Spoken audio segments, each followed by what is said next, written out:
फिलहाल बढ़ते हैं जी आगे। मेरा बात सियासत की करते हैं, क्योंकि खबर इस वक्त सामने आ रही है हदबंदी कमीशन के हवाले से, जिन्होंने अपनी रिपोर्ट को लगभग मुकम्मल कर दिया है। और अब इतला जो आ रही है दिल्ली से वो ये आ रही है कि बहुत जल्द रिपोर्ट मरकजी वजारत को सौंप दी जाएगी। बल्कि खबर यहां तक आ रही है कि रिपोर्ट को अगले हफ्ते किसी भी वक्त पार्लिमानी अमूर की वजारत को सौंप दिया जाएगा और उसके बाद एक कॉपी वजारत दाखिला को भी दे दी जाएगी। हदबंदी कमीशन की रिपोर्ट मुकम्मल हो चुकी है और अगले हफ्ते में इसकी हतमी रिपोर्ट जो है वो मरकजी क़ियादत को सौंप दी जाएगी।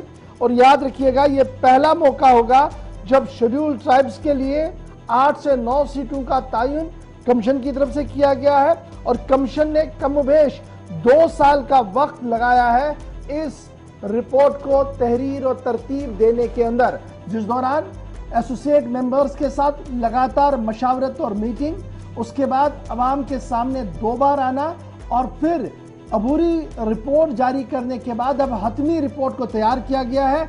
और अगले हफ्ते किसी भी वक्त इस रिपोर्ट को law and parliamentary affairs ministry को सबसे पहले सौंप दिया जाएगा, उसके बाद वजारत दाखिला को भी दे दिया जाएगा। अब यह वजारत दाखिला का मामला इसलिए सामने आ रहा है क्योंकि वजारत दाखिला का मामला इसलिए अहम है क्योंकि जम्मू कश्मीर की भागदौड़ इस वक्त वजारत दाखिला से चल रही है। हदबंदी कमीशन की तरफ से जो असेंबलियों का तयन करना था, दोबारा से हदबंदी करनी थी, वो मुकम्मल हो गई है और अगले हफ्ते किसी भी दिन इस रिपोर्ट को कमीशन के सामने रखा जा सकता है। इस तरीके की इतला जो है वो जराया से हमारे पास आई है और उसके बाद एक गैजेट नोटिफिकेशन मरकज की तरफ से जारी कर दी जाएगी। और यह भी याद रखिएगा कि कमीशन ने जो सीटें बढ़ा दी हैं वो 90 के आसपास सीटें बढ़ा दी है।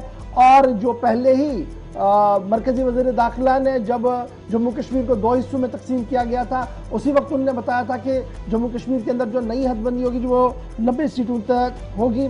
और इसमें यह भी याद बड़ा दबाव ये था कि 24 सीटें जो पाकिस्तान के ज़ेर इंतज़ाम जम्मू कश्मीर के लिए हैं उन्हें डिफ्रीज किया जाए। हमारे ज़राए अभी तक ये बता रहे हैं कि कमीशन ने उन 24 सीटों को डिफ्रीज नहीं किया है, यानी जो एक मांग बड़ी थी वेस्ट पाकिस्तानी रिफ्यूजीज और दीगर लोगों की, इस कोटे में से उन्हें कोटा दिया जाए, शायद वो अभी तक नहीं पूरा हुआ है। और सरकार कमीशन ने इन 24 सीटों को लगभग ऐसे ही रखा है। इस तरीके की इत्तला हमारे पास है। याद रखिएगा, रंजना प्रकाश देसाई जो फॉर्मर सुप्रीम कोर्ट की जज है, उनकी सरबराही में कमीशन को बनाया गया था और उनके साथ साथ सुशील चंद्रा साहब थे, state election commissioner Jammu Kashmir के जो थे, और कुछ और मेंबरों थे जिन्होंने 2 साल का वक्फा लिया। और अब जो हतमी डेडलाइन थी वो अगले माह थी और माना जरा कि 6 तारीख से पहले पहले रिपोर्ट को सबमिट करेगी हदबंदी कमीशन अब मरकजी वजारत कानून व इंसाफ के सामने, जिसके बाद एक रिपोर्ट अलहदा तौर पर एक रिपोर्ट जो है दाखिला वजारत को भी सौंप दी जाएगी। यानी अब काउंटडाउन आप शुरू देखिएगा हो गया है। काउंटडाउन में इसलिए बता रहा हूं, जिन लोगों ने कल और परसों उमर अब्दुल्ला की बाइट को सुना होगा टीवी पर जो हमने चलाई थी, उन्होंने क्या कहा था, मैं जी अपील, चूंकि मैं पीएचडी के साथ डायरेक्टली नहीं हूं, लेकिन अपील जरूर करूंगा पीएचडी के पार्टीज को कि वो इकट्ठे होकर चुनाव लड़े। बिगल बजाने की उन्होंने तैयारी की। दूसरी बड़ी बात, नेशनल कॉन्फ्रेंस, कांग्रेस और दीगर जमातें जो सियासी जमातें हैं, मेन स्ट्रीम जमातें हैं, उन्होंने अपने पार्टी कार्डर को स्टेट वाइज, डिस्ट्रिक्ट वाइज और यूनिट वाइज एक्टिवेट करने की कोशिश की। उन्हें पता कि रिपोर्ट आने के फौरन बाद जब गैजेट नोटिफिकेशन जारी होगी उसके बाद वोटर लिस्टों की फहरिस्त को जारी कर दिया जाएगा।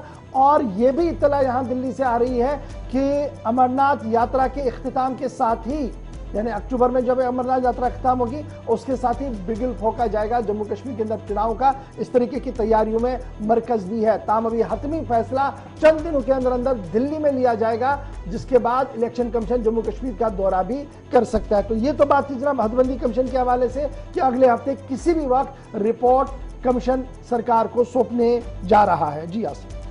चलिए, कमीशन में पहली मरतबा जो दर्जा फहरिजातों के लिए 9 नशिस्तों का हम पहले से आपको बता रहे हैं कि क्या होगा, किस तरीके से पहला और दूसरा ड्राफ्ट जो है वो तस्वीर पेश कर रहा था, वो तमाम चीज़ें फाइनल रिपोर्ट के बाद क्लियर होंगी। और जम्मू कश्मीर में इंतखाबात होंगे या नहीं, इसके बाद कोई हतमी ऐलान या सरकार की तरफ से कोई शेड्यूल वगैरह पर बात हो सकती है, या जो इलेक्शन कमीशन है वो इस पर राय ले सकता है, फैसला ले सकता है।